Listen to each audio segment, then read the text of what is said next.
Yeah, You ready? yeah, that's great. Perfect timing. Yes, thank you so much. Reading.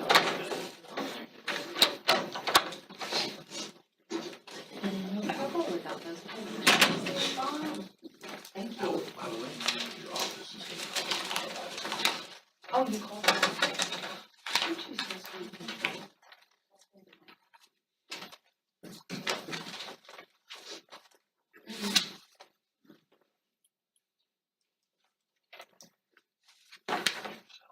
Okay. I would like to call the official Judicial Compensation Commission meeting to order. And for legal purposes, we'll call the roll again. Chair Solomons, Here. Mr. Amaral, here.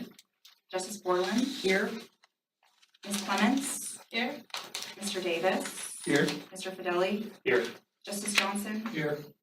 Ms. Kinney, here, Mr. Nelson. Here. Great, thank you. We have a quorum, everyone's present, and so this is our first meeting for many of you to join us in person. So I'm going to take one personal privilege and allow you each to introduce yourselves one more time and just let everybody kind of see who each other are. A lot of distinguished people here in our group, and you should know who you're working with. So why don't we start over here, Riley, on this side. Okay, great. My name is Tony Fideli. I'm a partner in a law firm called Purdue Brandon. We do ad valorem taxation across 7 states. Born and raised in Wichita Falls, former assistant DA and civil chief of the Wichita County District Attorney's Office. Just glad to be here. I've served on a couple other workforce commission board for appointed by Governor Abbott, and then the Midwestern State University Board of Regents when I was appointed by Governor Abbott to that. So that's me. I'm Phil Johnson. I'm retired. I was a judge for about 20 years. Last 15 or so was here upstairs in the building with the Supreme Court.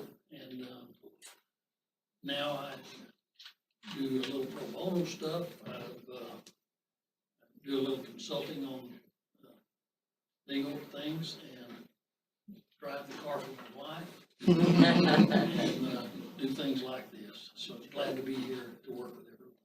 Thank you. My first meeting. Hello, everyone. I think I've met you, but I'm Cindy Olsen Borland. I've got a sister-in-law also named Cindy Borland, and once I became a judge, she mandated that I use Olsen, my maiden name, so they'd go after me. But I am a native 5th generation of Round Rock, still live in Round Rock. But a lot of my professional life was in Austin and around Texas as a trial and appellate lawyer, doing primarily business litigation. So I did that throughout my career until 2015 when I was appointed to the 3rd Court of Appeals, which is located here in Austin. As a funny footnote, I had just moved my office to Round Rock to avoid the commute, and then there I'm back down here. It's just this building.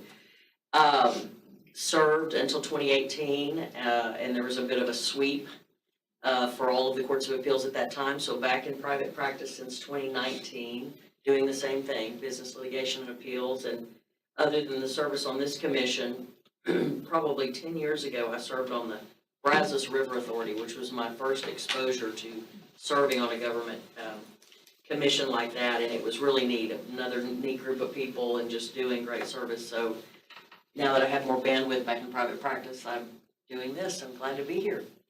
Great.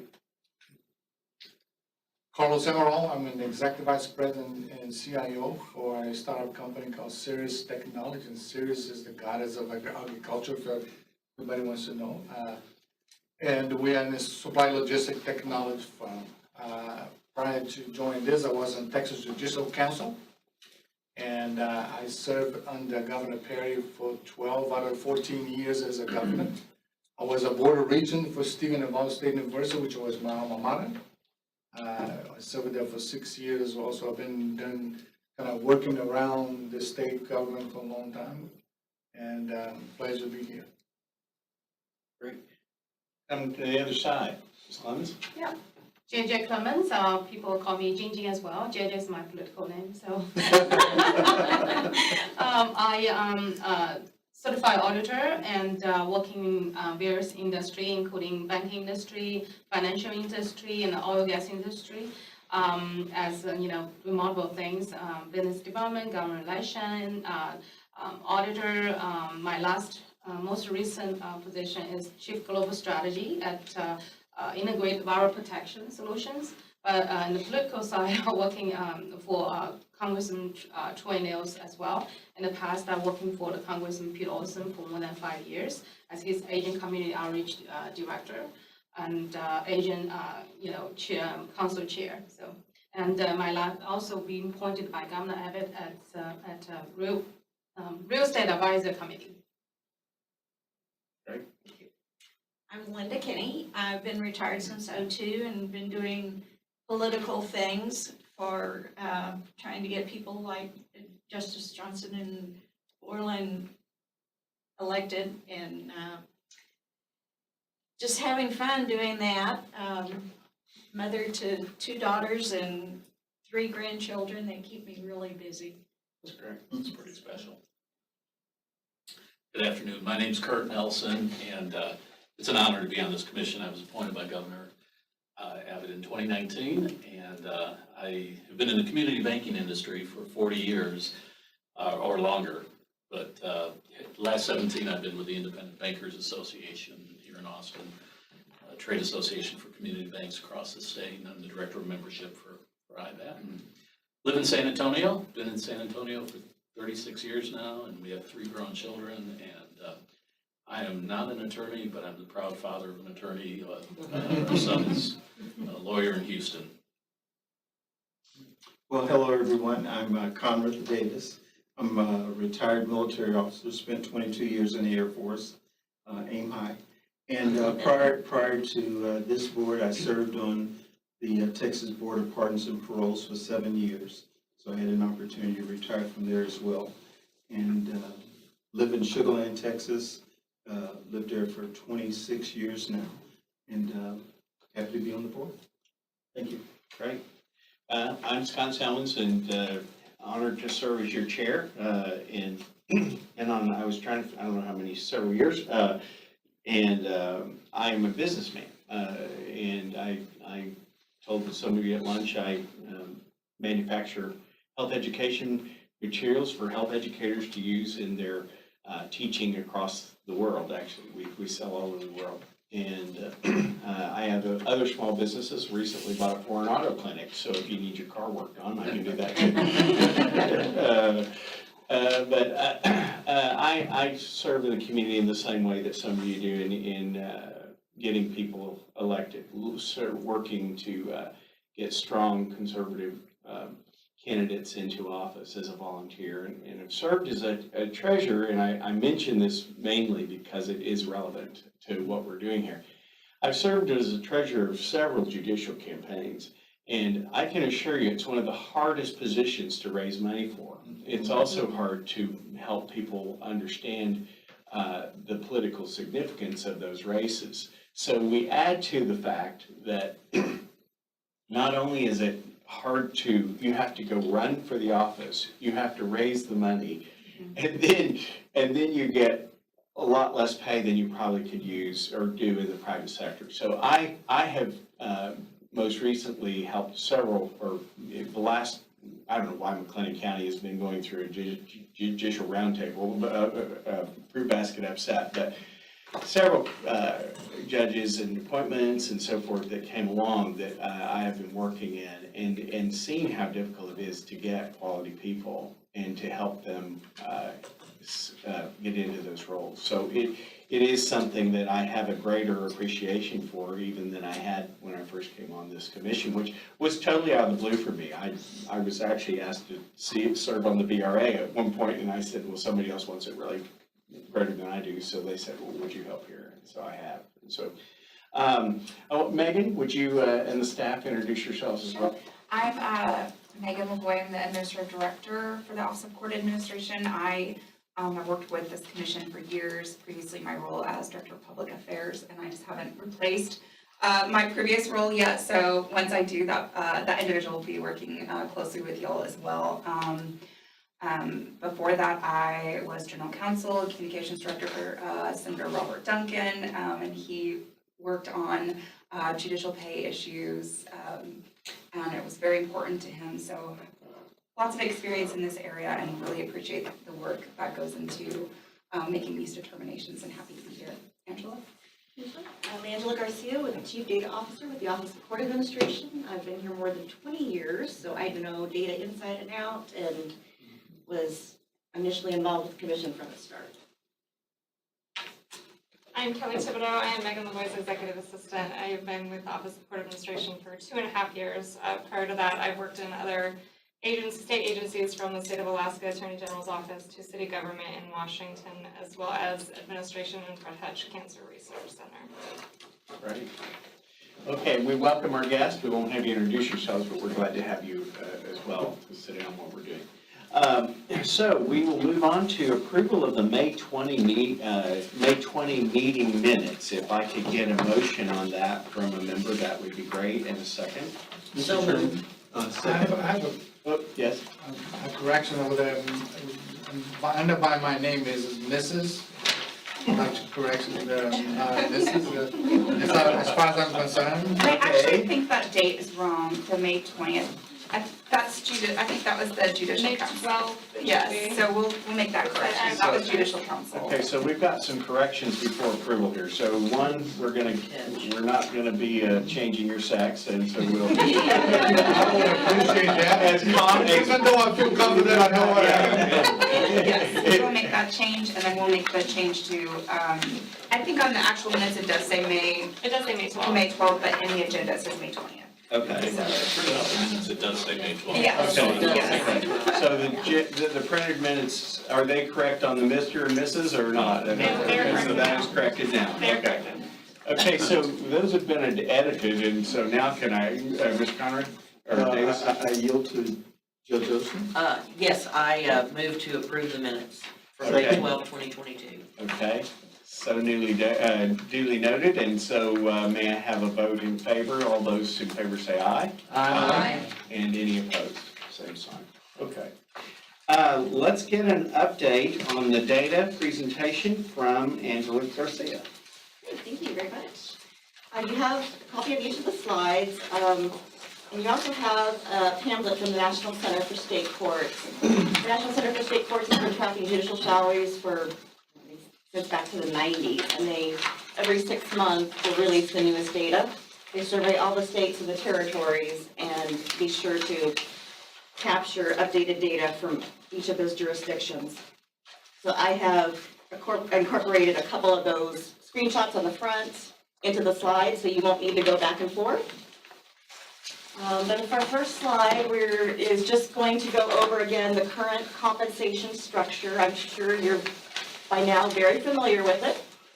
Just to remind you that the intermediate appellate court judges get a supplement from the county, and all 80 of those justices are getting the full $9,000 supplement. So that maximum salary that you're seeing is what each of those justices are earning, depending upon their years of experience.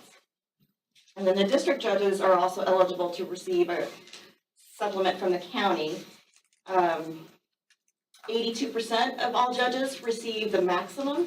80 judges receive between $2,000 to just under the maximum, and 5 district judges do not receive a supplement out of the 477. Could you share those numbers one more time? Yes. Thank you. So the 82% of 477 judges Okay. receive the maximum. 80 judges receive between 2,000 and just under the maximum, so 17,000. And 5 judges receive no supplement. So there are disparities based upon the county. Would that tend to be rural counties that don't get that? Yes, Okay. fewer funds available. Okay. Just to remind you that the level of experience in the judiciary is high.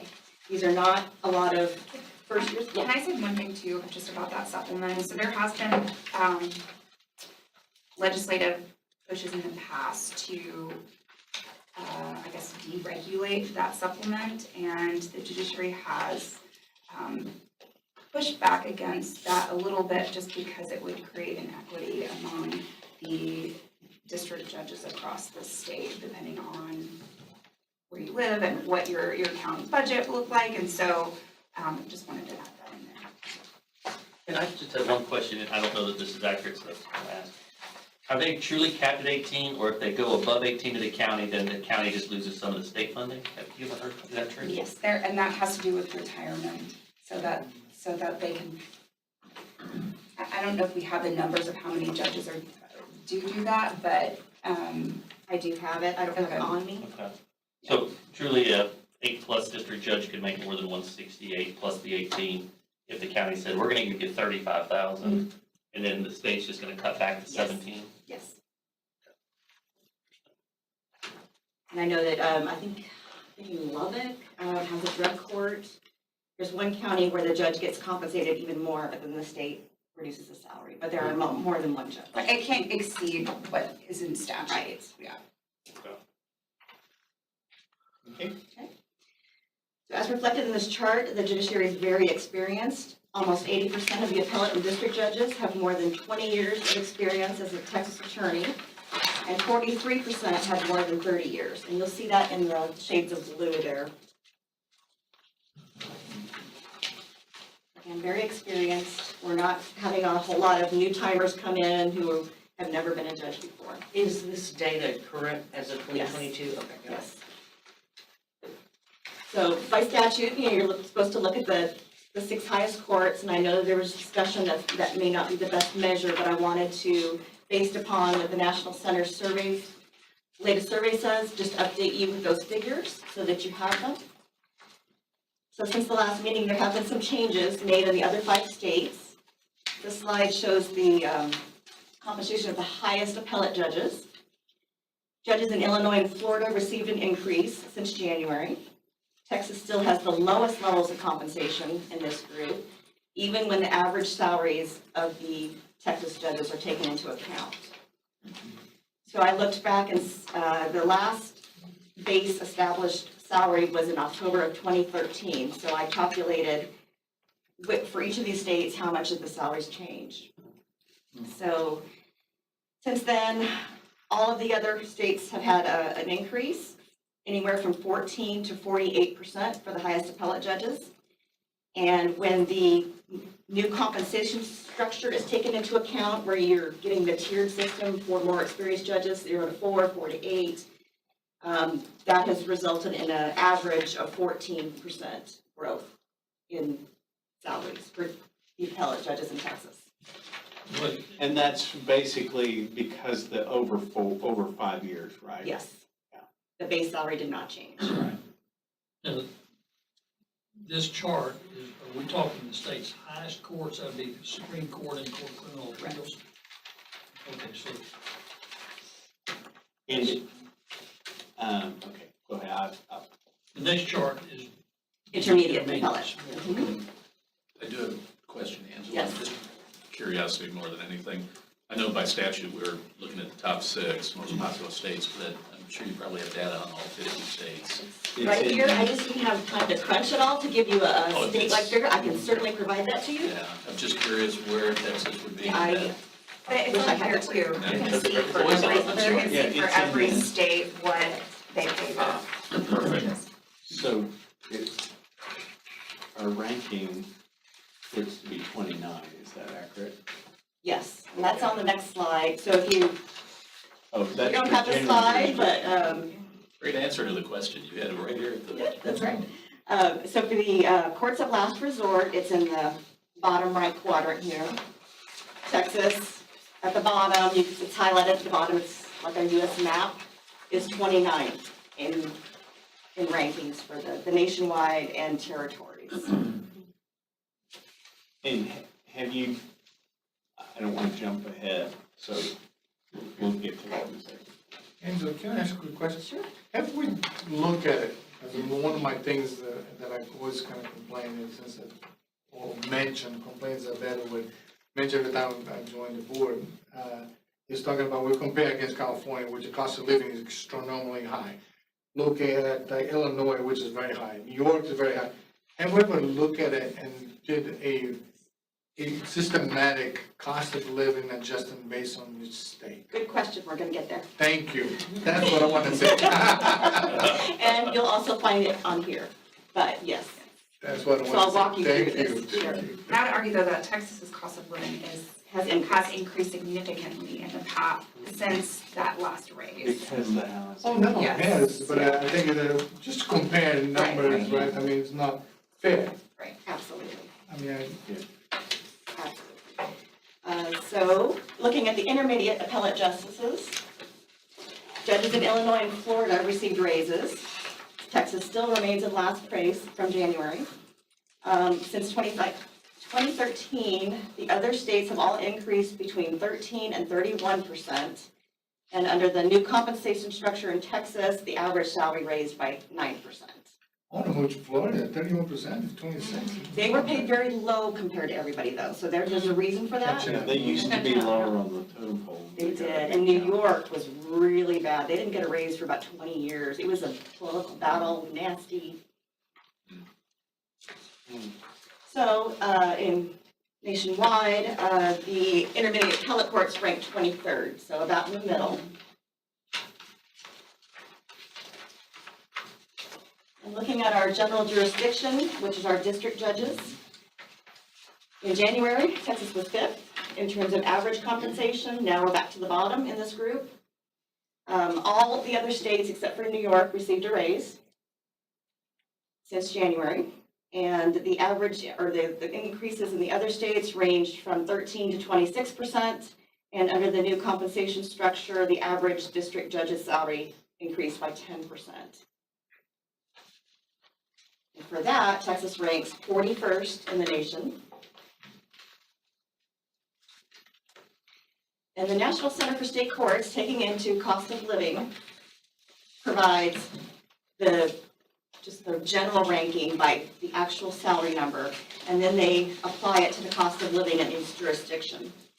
So they only do this for the district judges, because the district judges' salaries are usually the base for everybody else going forward. So on this, let's see. So on the cost of living adjusted chart, Texas ranks 29th, so still less than half. And you will actually find the adjusted rankings on the second page of your handout.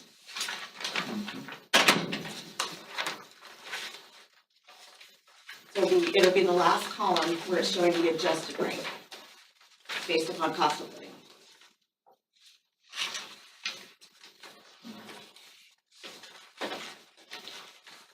And as Megan mentioned, Texas's cost of living has gone up too. So I think that we're gonna see Texas falling further.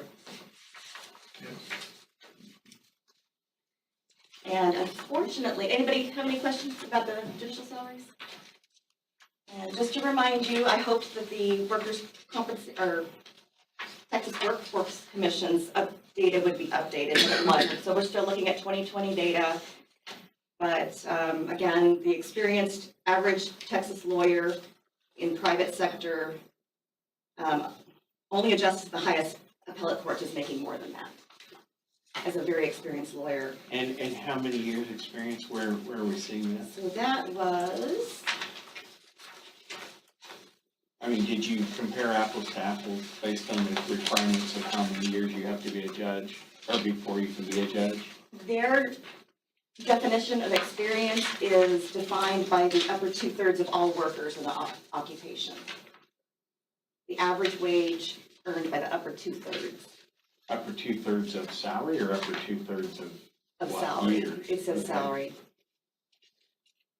Okay. So again, Yeah. I mean, I'm always just trying to get an apples to apples for what your, if you stay in private practice and where would you be? I mean, as opposed to saying, well, like he said, comparing to New York, Illinois, we could care less, Right. really. I mean, no offense, but, and I know it's in there by statute. But it's really what do lawyers make here, unless you're moving, that's not our problem. To be competitive, we need to be competitive within the field that you can actually operate. And so, that's what I still I'm trying to figure out. What does an average lawyer of similar experience make? And how big of a sacrifice are you making by going into public service? I think this is the best data that we have been able to find. The bar used to do a survey. We haven't gotten recent results of that, but I mean, this is unless we commission, unless we commission a like a study, big yeah. study of No. how much attorneys across the state made, this is the best data that we have Yeah. to use at the And- Workforce Commission. And collects, just, yeah. I guess if I'm in the position, let's say if I testified before a senator or group that said, what do you base, I just want it to be defensible, you know, and that's good, and so I just want to understand what's behind those numbers. But, it's essentially, we're saying there's about a $35,000 dip. This data, and I recognize that it's 2020, but it's being out there in the trenches and talking to lawyers, you know, in all the big cities. I mean, you've got, I'm 55, you've got 40-year lawyers billing $1,000 an hour. So I'm surprised that the experienced Texas lawyer average, that's the top of the bell curve, I guess, is 177. I'm actually surprised it's that low. Really? I But I mean, mean, there's a lot of people that breathe the air where you're at. But I mean, you're a very experienced corporate lawyer. Well, this says experience, though. Yeah, but I mean, think of all the lawyers that are just doing minimal work in terms of estates or doing Well, that's- public defender work. I mean, that's gonna draw that down. I That's would my think. question. If you're looking, first of all, if experienced is self-reported or it's a matrix from the Texas Workforce Commission, we need to understand what that is. But if you're just looking at what I think is more apples to apples, a big or medium-sized firm, and someone that perhaps clerked for a judge, then they went into private practice, then they wanted to have a capstone experience as a judge Yeah. and either ran or got appointed. Yeah. I don't think they're walking away from 177. They're walking away, in my opinion, from something closer to, 300,000 or 400,000 on an average. I think I agree But with that's you. that's from talking to law firms. Yeah, Now, there's lots of solo practitioners that may have 20 years of experience and they're the best in class. I'm a one-person law firm now. They're not gonna make as much, but it is a little, I think that number is it's a little odd to me because I think there's a much greater disparity. yeah, so I think it goes to stratification, in terms of, the kind of law they're working in. You talked about big law firms, that's where we got into trouble before, is because by statute, we're supposed to look at those big law firms. The vast majority of lawyers are not working for those big law firms. So you talk about Judge Clapp came and talked about his rural county, right? So in my experience, if I'm in McLennan County and I go talk to lawyers that I'm trying to talk into being judges, they would not, I would say they're not in that 177. I'd say there's a lot of lawyers that are practicing around the 100, 110 range. And I think that's where that average is, because they're not getting those $1,000 fees. That's rarefied air, I think. So I hear where you're coming from, but I do think that the numbers are probably, that they make sense to me when you talk about the bulk or the mass of what most lawyers are doing, as opposed, or the majority of people practicing law.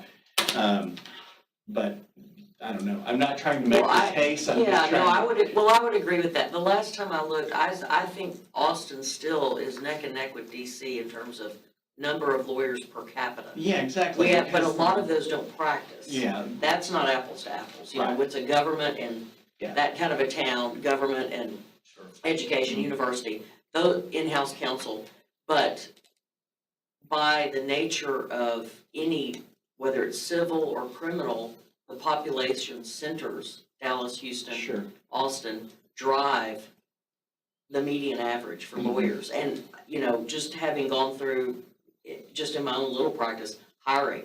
I'm pretty in tune with what the offers are out there, and I'm not hiring the silk stocking top of, Yeah. that I'll never compete with the Vincent and Elkins to hire. So Right. I don't know, I find that a little surprising, but, most of my stuff is probably, it is anecdotal, not probably, because it's just based on me being out in the market. But, I might want to get a better understanding, but because you can see how this chart makes it look like judges are on a par, with an average lawyer.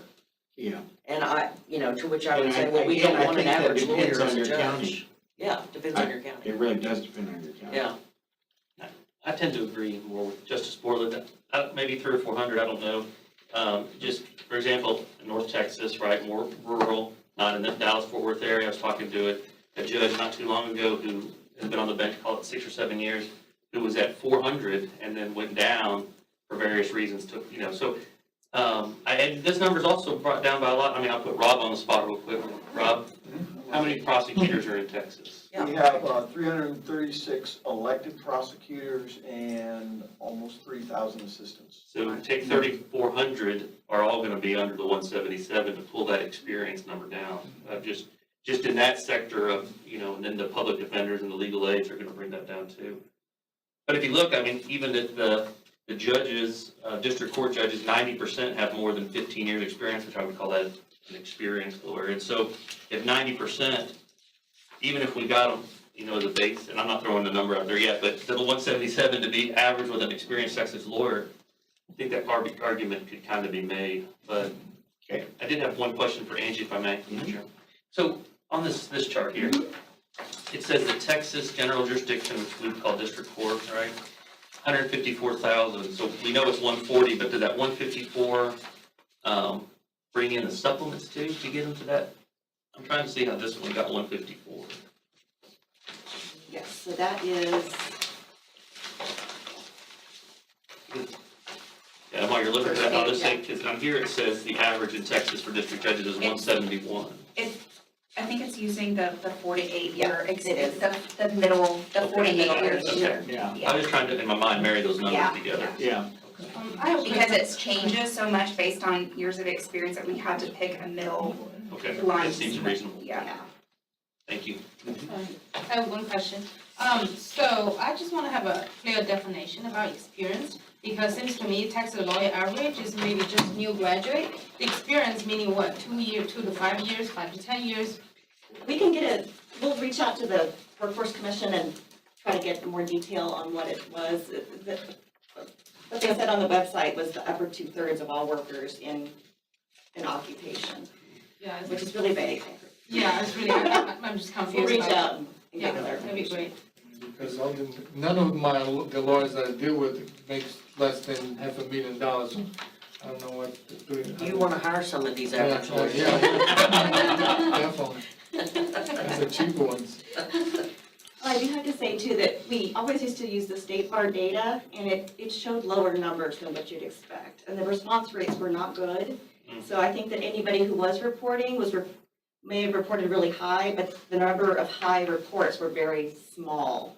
Most people were reporting probably public defenders, people Right. starting out. They're anxious to put their salary in there, right? So that's why we moved to this state of data. And many of those high 6-figure, low 7-figure lawyers are just not gonna wanna tell anybody. Exactly, Right. exactly.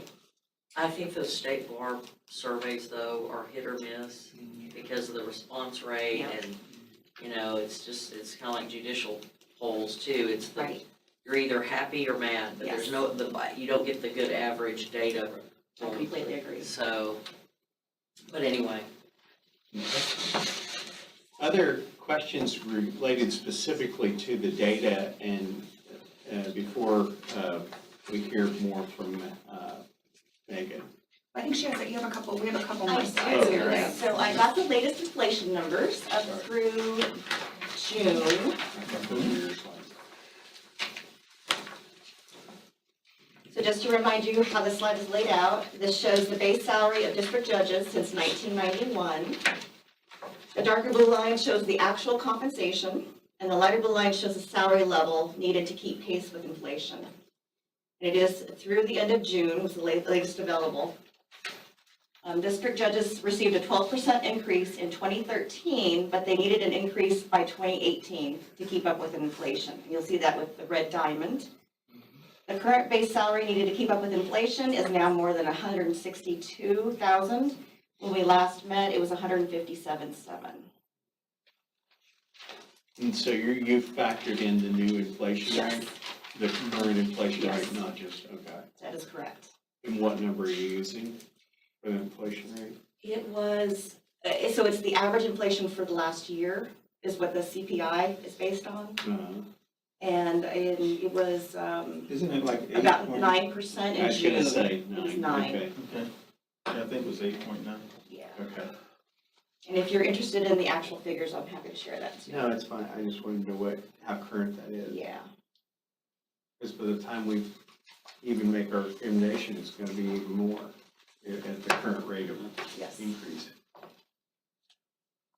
So on the last slide, it shows you what a 10, 15, 20, or 25% increase would result in. Okay, so now you've got to the point where I've been chomping at the bit in my mind to what, if you did this, 162, we'll just start with the number you have marked.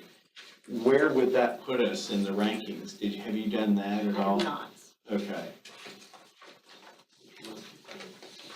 I know we're not gonna get into the top 5, and so let me just address that, or I mean, if we adjusted, it wouldn't get us there, but the thing that I have said for years that where it was a non-starter at the legislature is you gotta remember, no matter what we do, no matter how scientific we are, this is a political process, and political meeting, there's going to be pushback from the legislature. There's gonna be some who are budget hawks who are gonna say, we gotta hold the line no matter what.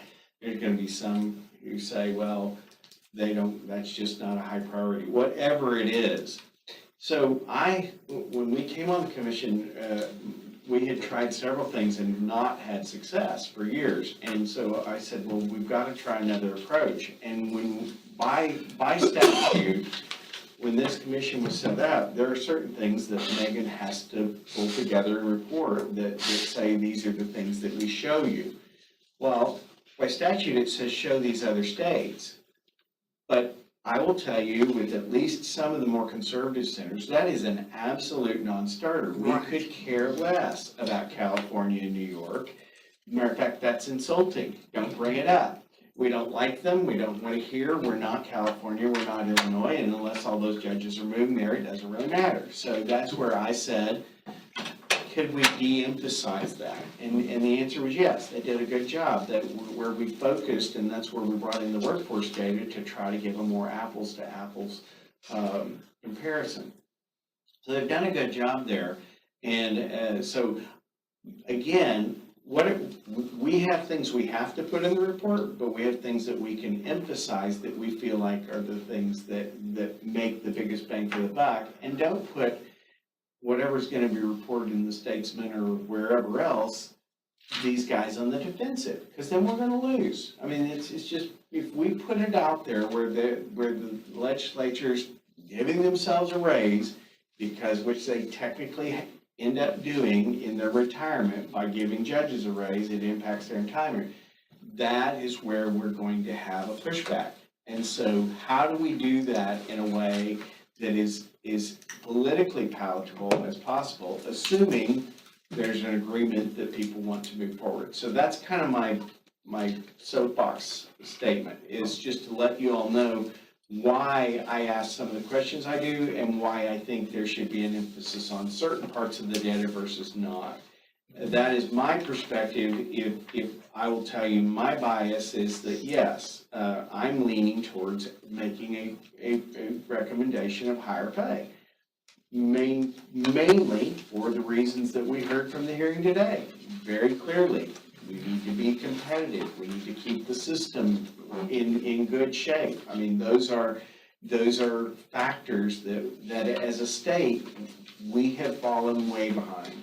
And so now, unfortunately, in this, if I were giving testimony, I'd say, well, you only have yourselves to thank for the thankful for the fact that we have to give you a really big ask because you've fallen so far behind, even to catch up.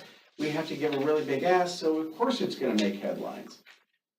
So how do we avoid that? And so one of the things one of the testimonies is something that I've talked with Megan about, and she can certainly address, is I'd really like to look at doing a big ask, but splitting it into a 2-year, whatever, half and half per year, to where it gets in the legislation, it makes the move, and it gets us closer to where we want to be. So those are some of the thoughts that I have. The other thing that I need to, and Megan, you can address this, but previously we had not had success because we had to go out and get a legislative sponsor even to get it into the budget or to be considered in the budget.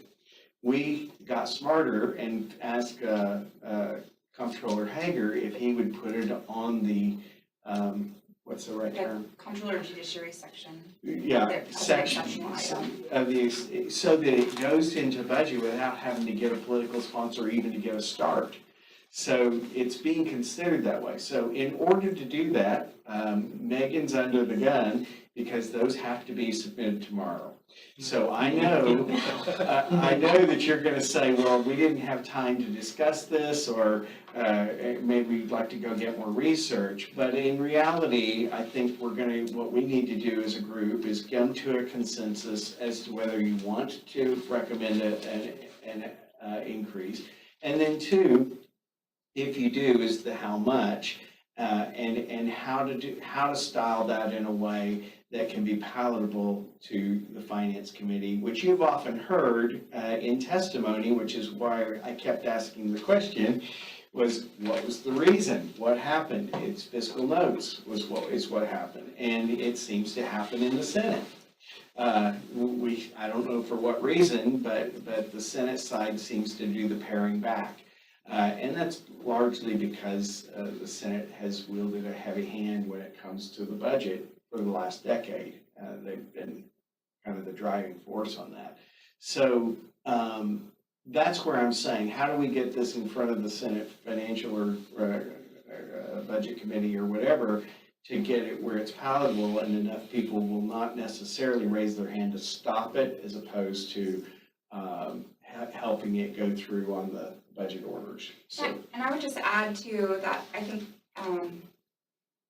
it is a really good opportunity to put this as an exceptional item in the Comptroller Judiciary Section's budget because it requires the legislature to look at it and make a decision, yes or no. And so I do think that has been key. We didn't do it last time because of COVID, but the session before that was the first time that we did this.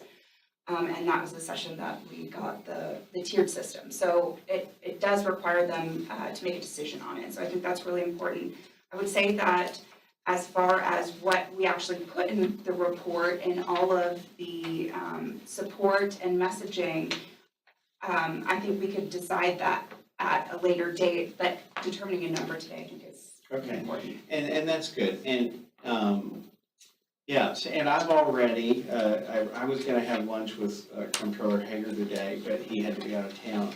So, I have a text message that he's promised he'll make sure it's in. So at least that, I have that assurance already. And but in order to comply with that, Megan has work to do to at least get that number. So I'm not trying to spring it on you and say, well, if the work's all been done, you don't have any input. You certainly do, and you already have.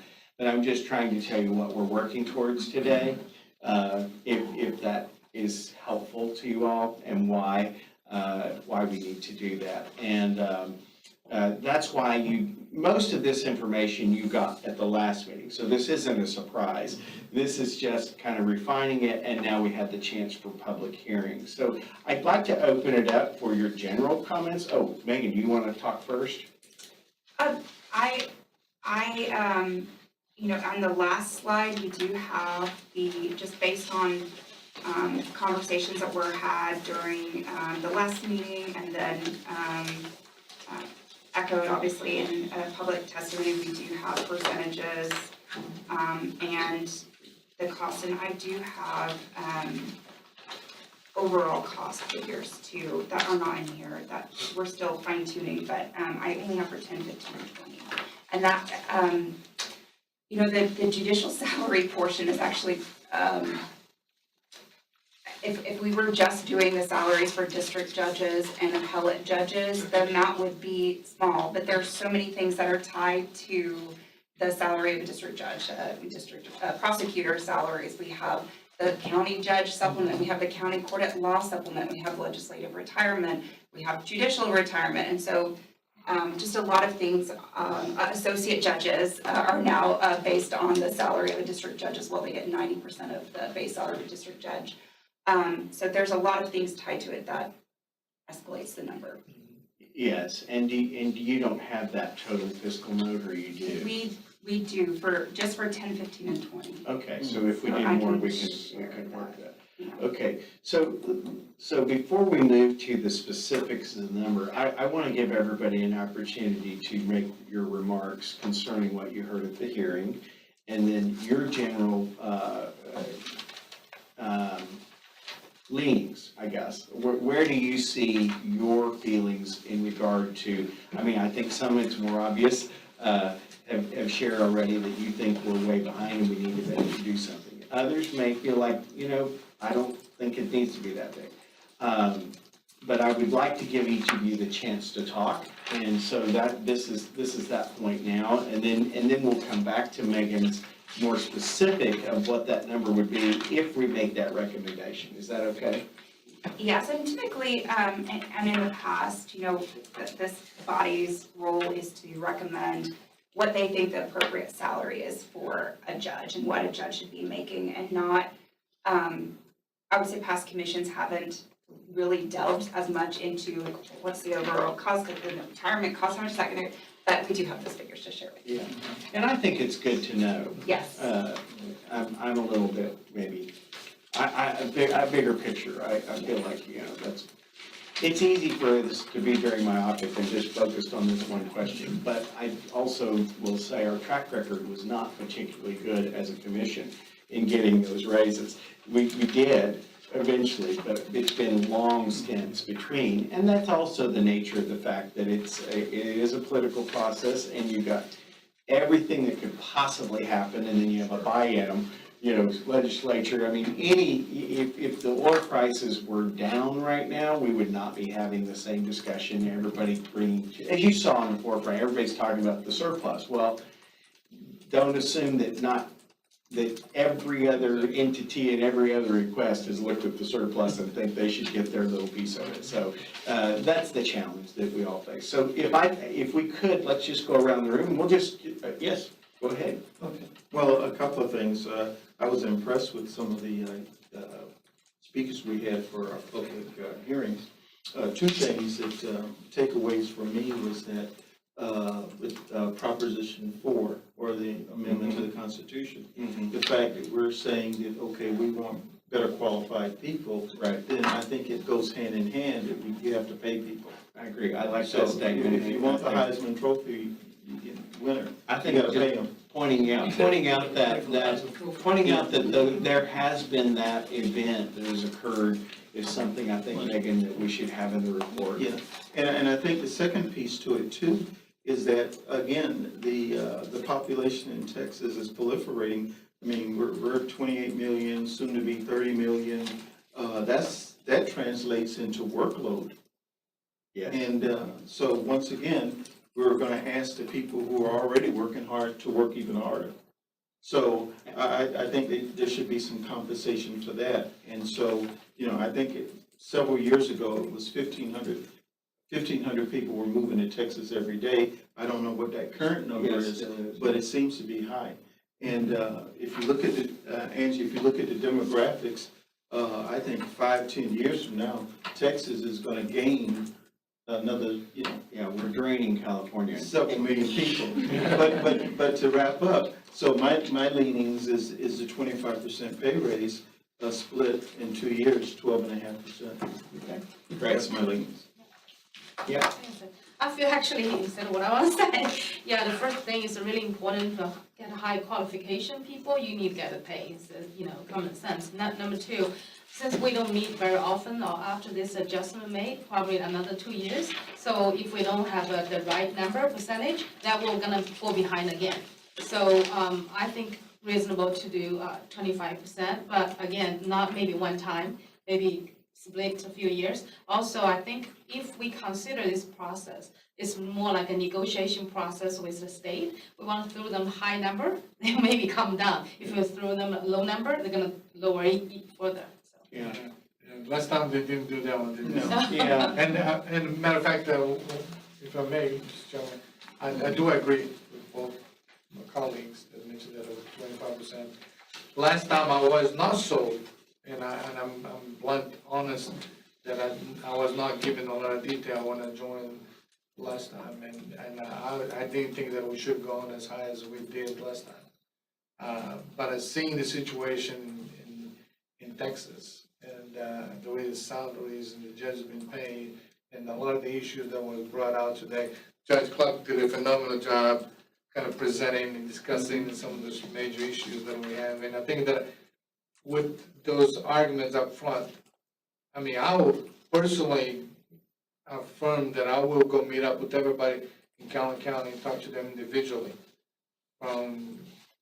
Angela Paxton is the senator, which are part of the campaign office, so it's easy to pick up the phone and call, to all the state rep that are gonna represent Calhoun County. I know those guys personally, and a very good friend of mine, so like I can go talk to them. I like to see this report done, and I'll like update it, and then I'm gonna sit down and walk with them beforehand, before legislature start next January, because I really think that we need to do something. great. Who wants to go next?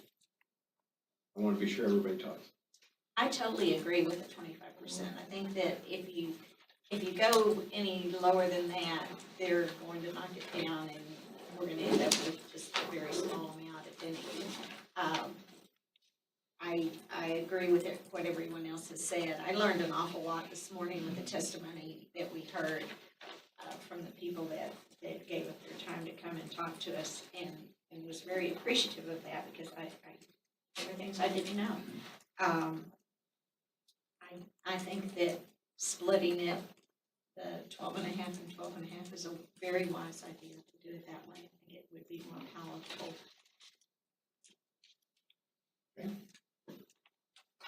I'm just trying to pull all my thoughts together. There's been a lot today, and I agree. The testimony this morning was very impactful and very helpful. The need is great. We've got to get an increase. I totally agree with that. 25%, no matter how you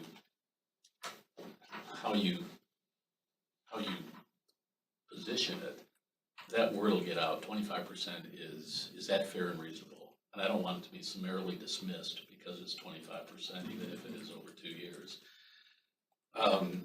We got to get something, and so I'm trying to figure out what that would be, and it's got to be significant. 15, 20%. It's got to be significant. I do like the idea of going through the comptroller's exceptional items with the budget. I think that is it requires that they will have to. The legislature will have to listen at a minimum.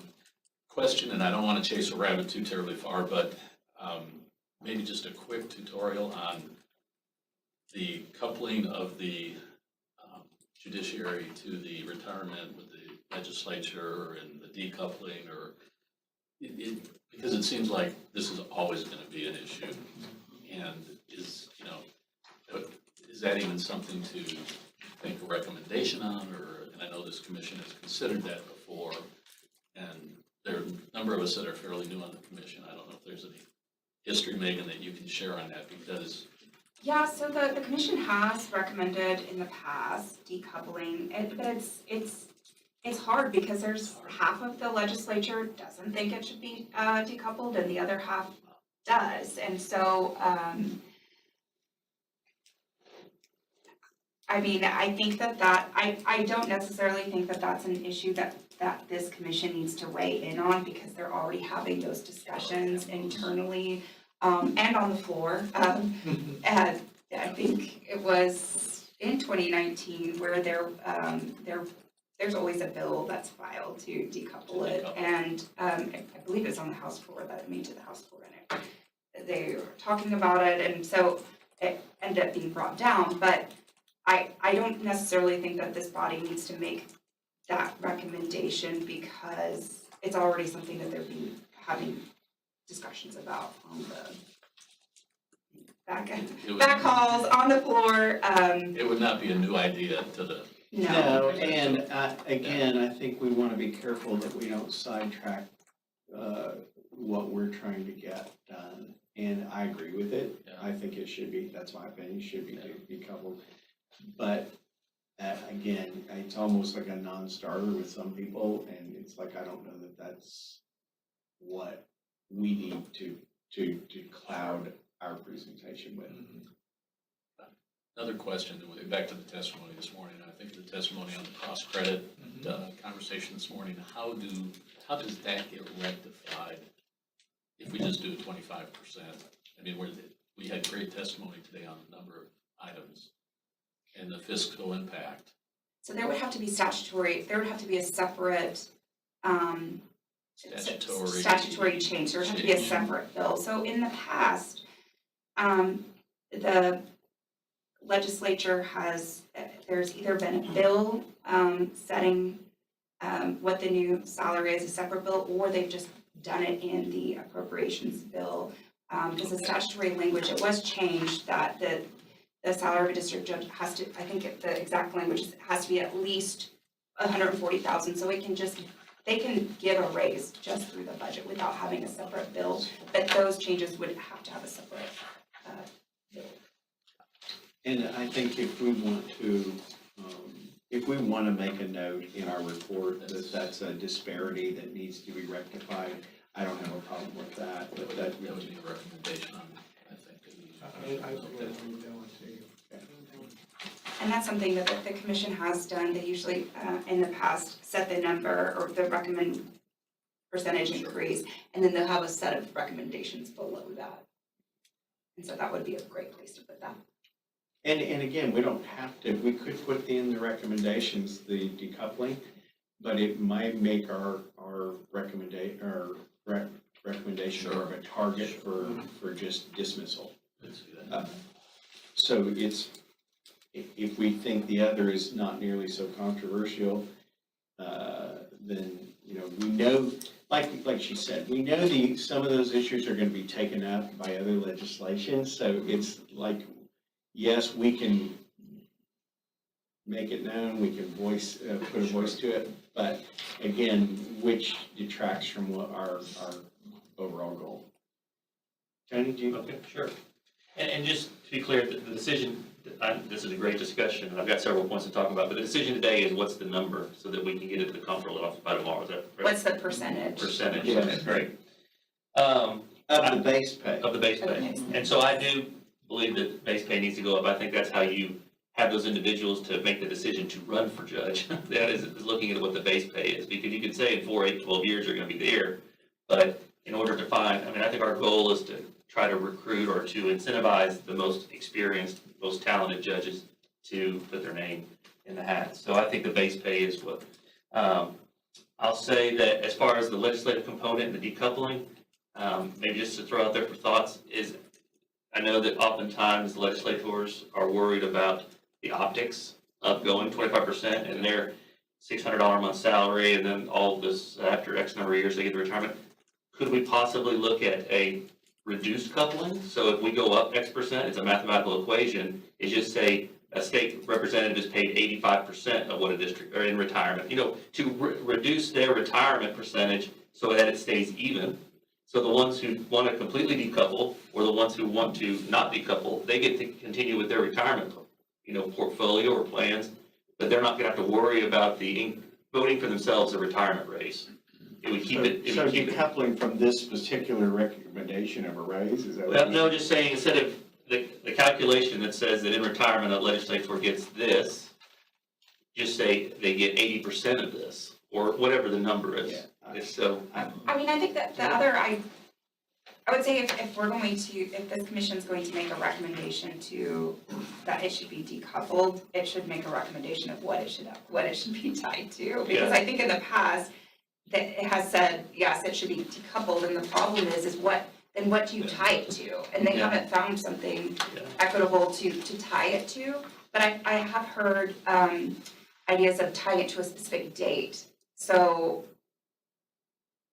like September 1st, the salary of a district judge, the base salary of a district judge on September 1st, 2022, which would keep it at that 140 number. So that's kind of The same similar concept. to what you're saying. Oh, yeah. Yeah. I think you gotta keep it tied to it. You just can reduce it in the same proportion that it's going up, so that they don't see an added benefit in their retirement plan. Right. But you could set it as a specific date and be done, yeah. I'm cool with the 170, I looked at the percentages, and so if this is based on, let's say, the 4 to 8, this just chart right here that we're looking at. So if we go to the 175, depending, and I broke it down, if we go 15%, we're in the 25th out of 50, or it's really a few more than 50, isn't it, because it has the territories in that, so 25th out of 55. 20 is 22 out of the 55, and then 25 is 12, and that's using the 4 to 8 number, not base. So as far as just when we heard from the Prosecutors Association, I understand that's not really our, complete goal here. We're looking at judicial salaries, even though they're affected by it. I think they understand, by what I heard this morning, is they've got to take their own bill. They're just looking for some more arrows to use and say that they presented to us, and I would just advocate strongly that what they had asked for just be put in our report, and I think we're all pretty much on board with that. And so I guess that. And so what's your leanings? It's that, you can always, when you go to this, you always got to start high, you always come down, you can't ever go back the other way, but it's also that thought of, I think 25% split over 2 year.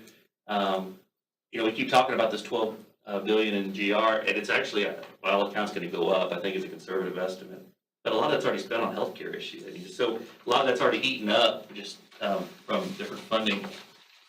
And everybody wants a piece of it. I think, all that being said, 25% and increase in base pay, we also want to keep the lowest fiscal note we can have. But that's probably would be my recommendation, is to go to 25 and understand it's just a negotiation as time goes on.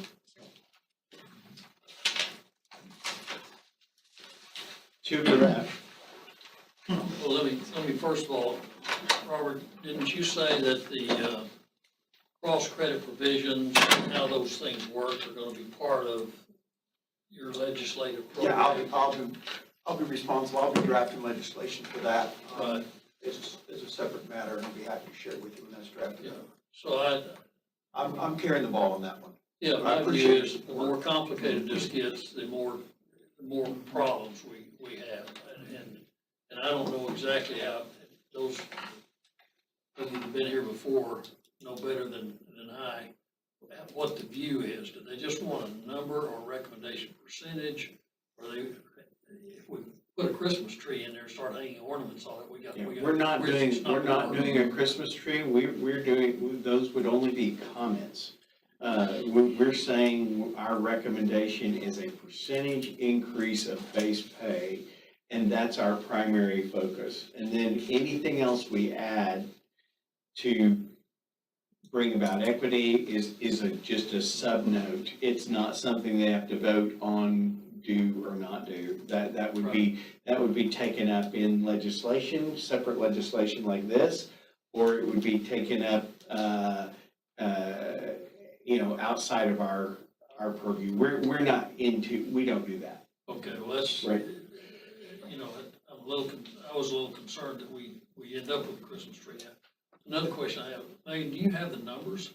So I don't have the numbers for 25%, but I do have, I do have the number for 20%. Now, and is this, what is the number? Is The it number, for- so this includes everything, Yeah. includes the retirement, includes everything that's tied to, Okay. It to includes- the base salary of district judge. So for 20%, it's 38.8 million a year. Okay. So in the biennium, it's 76, a little over between 76 and 80 million. For the 20%. or the 20%. Right, and that's everything. So the, Retirement, the whole, Yeah, everything that so- we're considering. right, so, the employee retirement system cost, that is 6.7 million. The OCA's cost, which is for the associate judges, 2 million. The appellate court's cost is about 3.3 million. And then the rest of the judiciary section, which is the comptroller judiciary section, which would be the district judges, the county supplement, the prosecutors, the county judge supplement, that is 27.1 million. And that would be taking it for the base pay from 140 to 168. Right, and we can do the 25, I mean, so, add 5% to Yeah, that. 48.5, yeah, if you Yeah. took, it's about 9.7 million for every 5%, so it'd be Yeah. 48 million. My view is, doesn't matter what the right number is. What matters is politically, what can you handle? And I would, 25%, I would just say just back off a little, and I'd say 22%, 7% each time. And, because there's gonna be a lot of discussion anyway. But at those numbers, given this year where we are, I would think, that I would, 25 looks like somebody just said 25%. I mean, it's a good round number. Uh-huh. I would just back off of it just a little for appearance's sake. Mhm.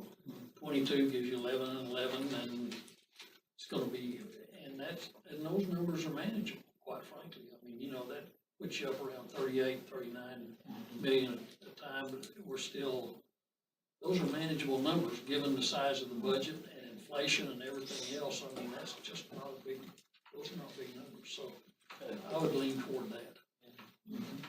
Question, Megan, 2 years ago, our recommendation, was it 15? I'm trying to recall, because I'm thinking if our recommendation was 5 2 years ago, and now we come back with 25, I'm trying to think what's fair and reasonable. It was less than that. Was it I 10? thought it was 14. Was it? Because if I'm a legislator, I'm gonna go, okay, 2 years ago was Wasn't our, 10%, now you're, It was 10%. that's what I recall. But you have to also remember that we were coming off of COVID. And, but we were also coming off of 2019 where we moved to that tiered system. And so coming in and asking for a big number because of COVID, because we had just come off the 2019 tier system that we were successful at, I don't think, from what I remember the discussions were, that that wouldn't be advisable at that it time. wasn't, it Yeah. wasn't. You're looking at a very different world. And that's one of the comments I would make I'm like you, I've been in that same mindset of, I don't, 25 seems really high. Is there a more palatable number that seems more considered? And the thing that, as an employer, I'm sitting here watching CPI numbers come out and say, okay, it may be that inflation's going up 11% this month, and that's gonna be adjusted and all that, but I don't go out and give everybody a full 11% raise. I have to do something that I think it's more realistic that it's gonna come back to based on the fact that the Fed's raising interest rates and that we're, it's not sustainable. So I'm looking at more, I did, more like a 4 or 5%, and I know that I'm very intricately involved in our county judge's budget, and I know what they're doing. They're looking at COLA, all those kinds of things. I think there's an expectation for everybody that there's going to be some sort of COLA raise. And so, but it's not everybody's just jumping to the full, what the worst number was. And so, I'm very much leaning towards that 11 and 11. That's something that has been the 22%. I know that's not easily done here in the math, but that's where I have been thinking, but I certainly want to hear from y'all. Judge Borland, you're the last, you haven't had a chance to. Well, you all probably have figured out where I am strongly a hawk in favor of going for the most that we can get. But the political reality, of course, I agree with everything Justice Johnson just said, because, I would support making a recommendation of 25%, no less than 20%. And if 22% is the sweet spot, I'm new to this commission, based on the political reality, I would be fine with that as well. However, I think that, the people speaking in view of the constitutional minimum qualifications, this is kind of hopefully the perfect storm to swing for the fence a little bit. That inflation, which is on everyone's mind, the groundswell of people coming into this state, and just, speaking as a former judge and as a lawyer, I mean, the judicial system is it's like the foundation of a house. It's the third branch of government, and it's ludicrous to me, that a judge in 1991 makes more than one today, given the sophistication of the docket. I mean, as Justice Johnson knows, the kind of cases the judges are dealing with, even at the district court levels, is really, it's a new ballgame, plus Zoom, plus technology, and plus no staff. I asked the question about the staff because it's staggering how much these judges have to do, the district judges themselves, and how often they get it right despite all that. So I'm definitely of the camp of trying to go to bat for the judicial system to see that they're paid commensurate with what they're having to do out there. How that's packaged, I would defer to the, expertise of the chairman and the people on this commission, and what data we contrast it to. I'm not even sure what this recommendation looks like tomorrow. Is it just a one-pager, or is it got all the data behind it? No, it's just a line, it Okay. will just be a line It'll item be the with the percentage. percentage and say, district judges, the base pay is A percentage off. raised 11%, we asked for 11% increase, and what that dollar amount is. And it would be for 2024, and then I guess, again for 2025, that. Yeah, increase rate. making it clear, it'd be an additional 11% in the second year. Well, so it's more palatable, of course, to split it into two, but, just back to what I was saying, I think it's, I don't know what happened in 2013 that got the 12% increase, but I know that it's been nothing since then, and I think we've got to try to maximize that now, contrasted to the surplus, so there is more money. Yeah. I mean, I we think wouldn't dream I of think- asking it a different kind of year. You would probably, Robert may know better than I am on 13, or maybe you remember Begum, but I mean, I do think it takes a champion, really. And that's one of the things I've talked with Senator Hughes about. Even though Senator Birdwell is my senator, he's just much more hawkish on budget issues. And so Senator Hughes is closely tied to the judiciary, and so I have had a recent discussion with him about seeing if he would be our champion. And it was favorable. So, but again, he's politically, he's smart. He knows he has to play it right. So that's where I'm leaning. That's why I'm leaning towards 11-11. But I don't want to force it. I could go 10-10. I could go 12-12, whatever. I'm not. I just think it's, again, like you say, I think it's very hard for the publicity to come out that, oh, they're recommending 25% pay increase. I think it just doesn't sell well. And because everybody else is going through the same thing. That's the problem. And property taxes, as you know, are skyrocketing, and there's a lot of pushback on that. And so that's where I've come out. So I really appreciate everybody. Hope you've had a chance. You feel like you've been heard as a commissioner, and wanted to get anything else you want to say. I don't want to, before we kind of move towards getting to Jeff. Mr. Chairman, I might add some, I'm afraid that if we try to be too, coming for a guy that was totally against this thing last time, I think we need to go out in a campaign. I mean, I really don't. Just look at this number. The judges in this great state of ours is suffering.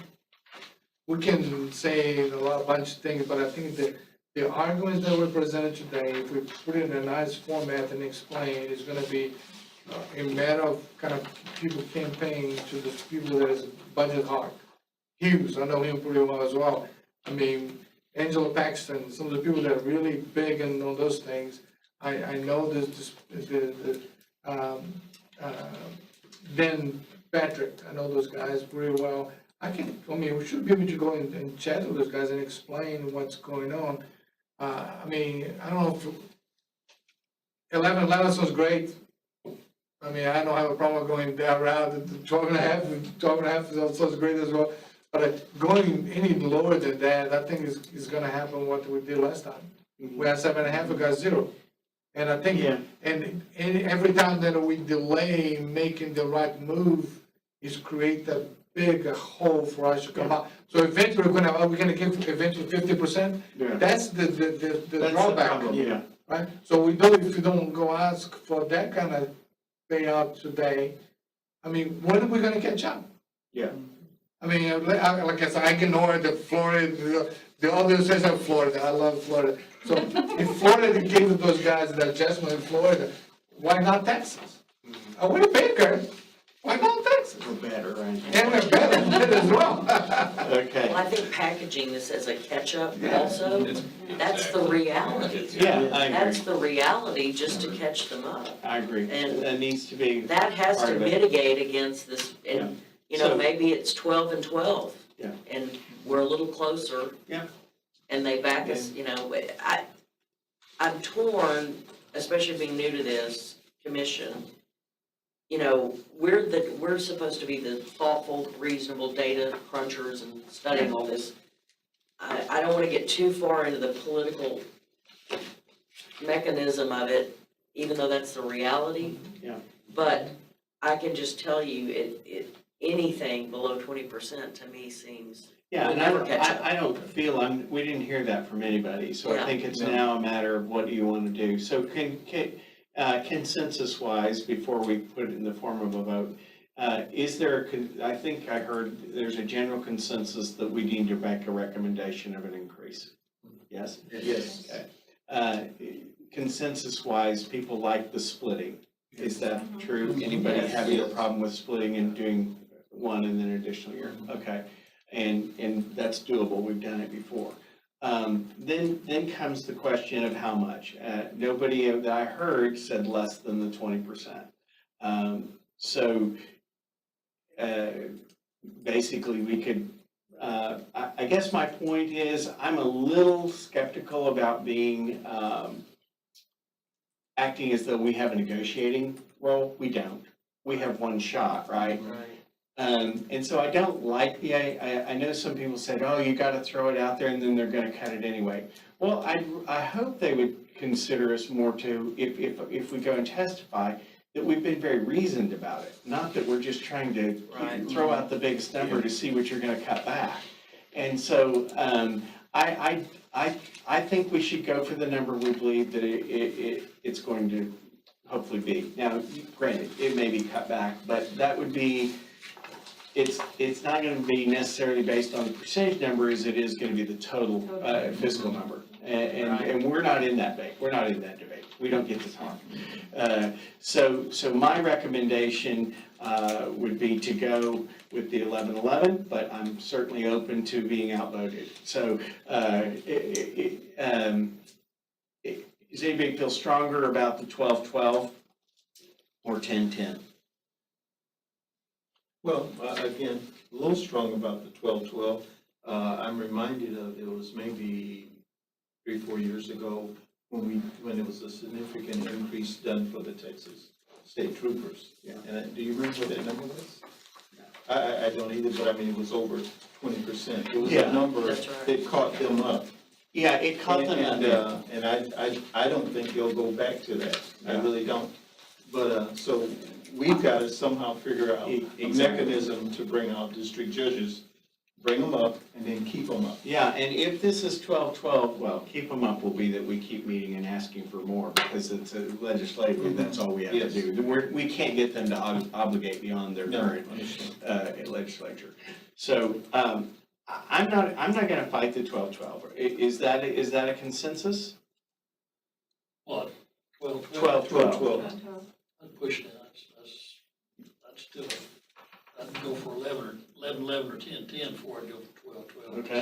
just sounds like a big number, it just really does. And Okay.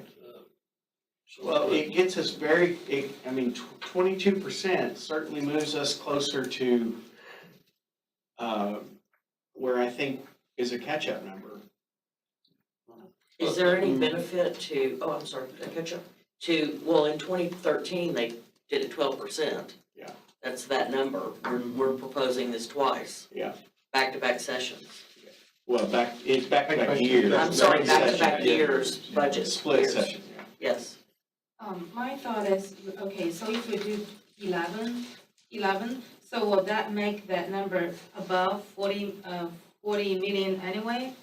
So if Well, it so- doesn't matter if 11 or So 12. if you do 11, when you split it, it actually does end up being more because you're the new, so it's gonna be based off that new salary. So you do 11%, so it actually will end up being more. A little bit more, Because you but can do they like, give it up for a year, right? Yeah, you So they get the first Yeah. year less. so then it will, that new 11% will be based off of that new Yeah. salary. It's got the growth built into it. Yeah. Right. So I mean, if you just use that calculation for, what I showed 22% is a 42.7, and then at 25 was 48.5, so it's about $6 million difference. That they save the All first round year and then. But they say, that's right. And then they get out. But it's not gonna move 10 million either way, it's just gonna Yeah. move a little bit either way, yeah. So then I would say 11, 12 doesn't make a lot of difference. But I don't mind, 11 is a good number, huh? If you wanna go that route, Okay, no less than that. everybody okay with that? Yeah, and that would put us, I just kind of looked at that chart again, I like to not, that puts us at 17, which was my favorite number, by the way. 17 out of, so I would just go with that because of that, justice now. So 17 to me seems reasonable out of 55 different jurisdictions or whatever it is. Yeah, so it gets us back in the Yeah. ballpark, top 20. And you said it would put us at 17? That's what so it's 184.8 as the base if you count in that 14,000.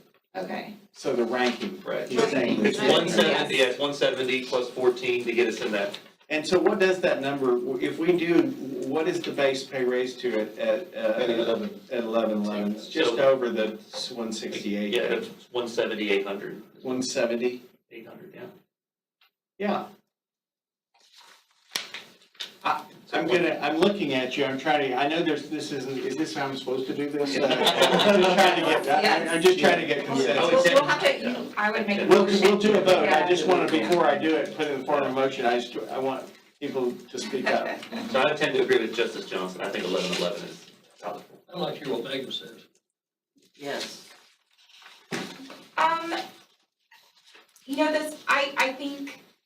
I think the splitting is a good idea, but ultimately, I think this body's decision is what should the salary be? And so, and I think splitting it does get us there if you do one year and then the next raise the second year. I think it's, just because of the court backlog that we have going on, and I do think that, the base hasn't been raised in 10 years, and, we have tried to, in the past, do, what would be ideal is to do smaller raises each year, and that hasn't happened, and so I agree with Justice Johnson that when you go, oh, judges need a 25% raise, well, so do teachers, and so that's gonna be an argument that we're gonna hear. So I think this is a good recommendation. It's a $30,000 raise, is what we're recommending, which At is very 11. significant. And that's significant. I mean, at 22. I will say it's something that the judiciary is going to be asking, you heard that today, that we're going to be asking for raises for staff. Most agencies are also going to be asking for raises for staff, if not have already given raises. I know some agencies have given 15% raises to their staff recently. And so I don't think we're too far off, but I do agree that splitting it makes it a little bit more eligible. But what do you think of the number? Are you happy with the 22? I think that's a great number. Okay, I would entertain a motion, right? I would say what the recommendations and then ask for a second. Okay. We're gonna make the recommendation, and I'm gonna ask for a vote on this, that we will recommend to, the budget, to the legislature for a total of 22% biennium split, 11% per year for the biennium, increases in addition to. So the total is 22 from this, and is that the way you want to say it? Or the district judge. For the For the base district judge, Judge. and everything else plays off of that, and we know that that has a price tag of around $42 million per year. Per year. Up to around 48 the next, right? So, can I get a motion, or am I presenting that as a motion, or do I need a motion in a second? You present that and then ask for a second. Okay, I have now put that in the form of motion, but do I have a second? Second. Okay. All those in favor say aye. Aye. All opposed, same sign. Okay, it passes unanimously. And now I'll entertain your comments. I think we definitely, if we feel, we're not called to by statute, we're not, we don't have to be cheerleaders or advocates for this. Our job is to do a reasoned study and present a number. But if you feel so inclined, I have no objection to you going to various legislators and letting them know what our thoughts were and why we need support to make that happen. Thank you, Mr. Chairman. So, Megan, is there anything else I need to do? Because that gives you that. Now, as to the report, the final report, we do have a little more time to add in those comments. I think all of you, and I've seen Megan making notes of them, there have been several good things that we want to be sure are included in the report. I think we can go ahead, if I have a consensus that we would like to recommend that the DA adjustments, whatever you want to call it, what's the right word? Cross-credit. Cross-credit approval would be looked at in a legislative form. But not part of, it's just notes. These are recommended notes.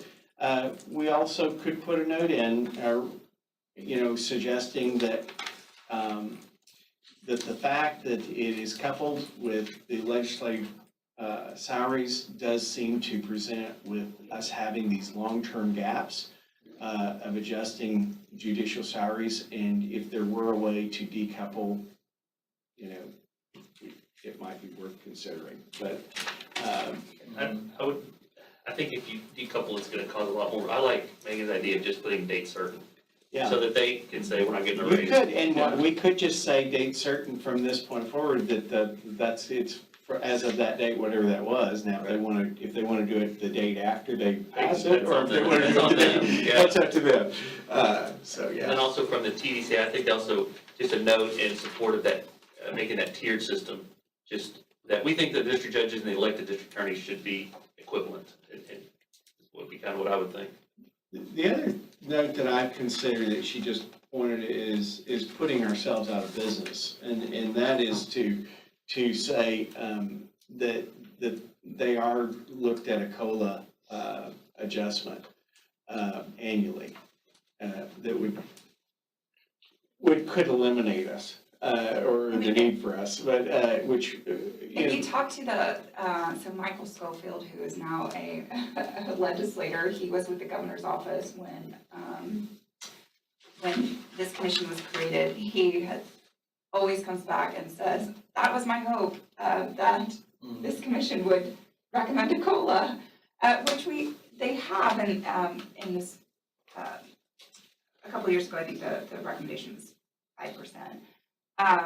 So that is something that, in the narrative of the report that you can talk about. in the narrative, why don't we, in the interest of time, if we have other issues we'd like to add to the narrative, do we have a deadline for that, when that would be?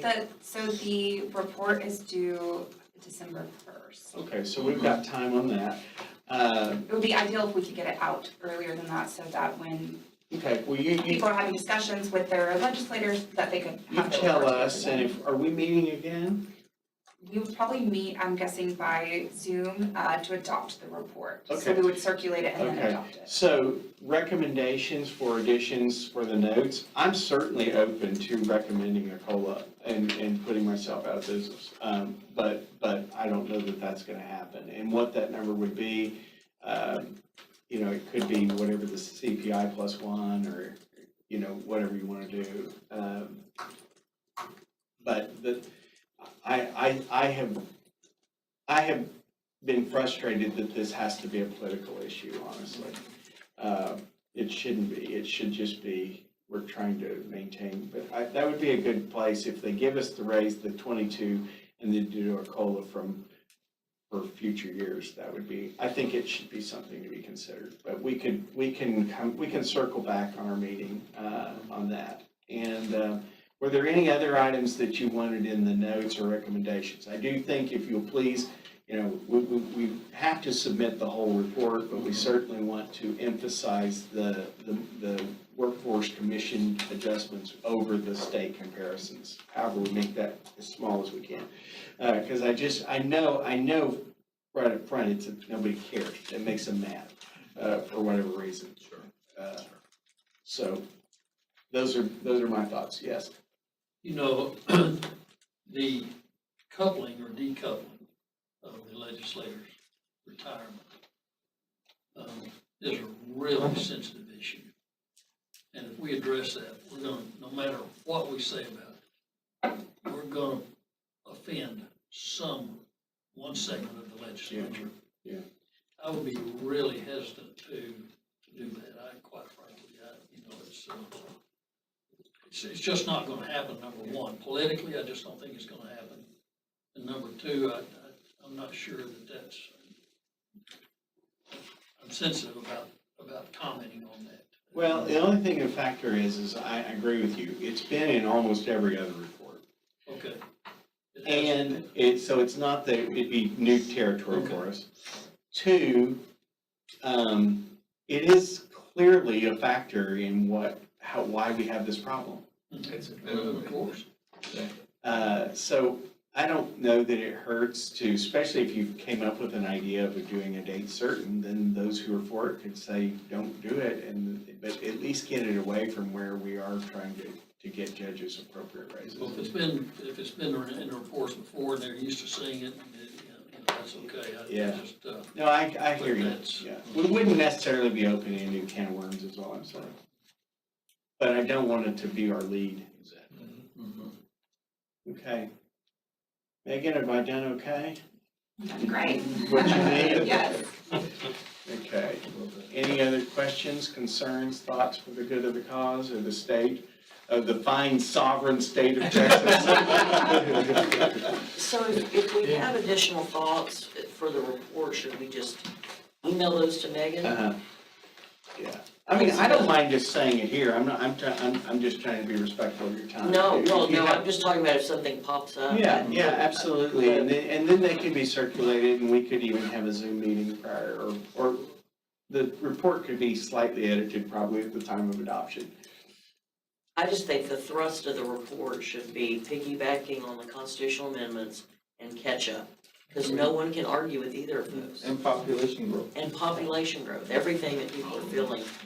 And we lead with all that, and these other things that we're just making a comment on really should be way Yeah. buried at the back of the report. Yeah. So it doesn't detract from. And that's all I was trying to tell you is I had one time wanted to take it all out and said, why are we even talking about that? And then I was reminded that it's statutorily, we have to report on those things, whether we like them or not. They're in the statute. Those darn statutes. And there's a few justices here, there may be some justices here that make us go by the laws it's written, right? You're not gonna write stuff from the bench, are you, Judge? Never.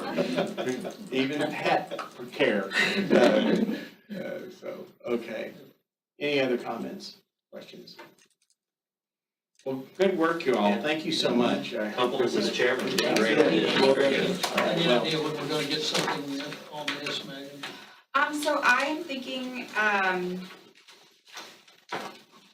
maybe sometime September-ish, we'll get a draft out.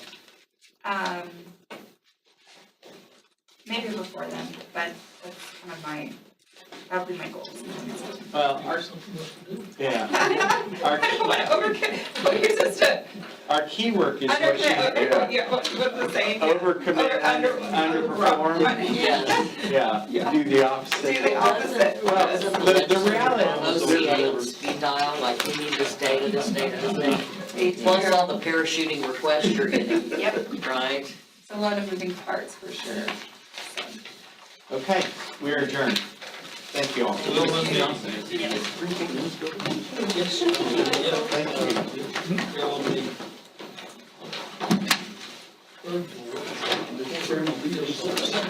you.